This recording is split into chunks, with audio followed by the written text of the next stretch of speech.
అమ్మ ఏం టేస్ట్ ఉంది కూర. సూపర్ ఉంది. ఓ పోడా మెల్లగా మాట్లాడు, మనం తినేది ముందే దొంగ కోడి కూర. ఆగే నర్సు, మనం మంచిగా తిందాం. అబ్బబ్బబ్బబ్బబ్బా ఏం కూర ఉంది, చేస్తే కూర.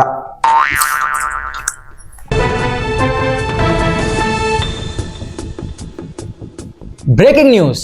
బర్డ్ ఫ్లూ మనుషులకు సోకదంటున్న డాక్టర్లు. బర్డ్ ఫ్లూ సోకిన కోడిని తిన్నా ఏం కాదు అంటున్న డాక్టర్లు. మరో 5 నిమిషాల్లో 2 రాష్ట్రాల్లో చికెన్ సెంటర్లు ఓపెన్. దీంతో కోళ్ల వ్యాపారులకు ఊరట లభించిందని చెప్పొచ్చు. ముఖ్యంగా మాంసం ప్రియులు హర్షం వ్యక్తం చేస్తున్నారు. చూస్తూనే ఉండండి డైలీ న్యూస్. అబ్బని తీయని దెబ్బ.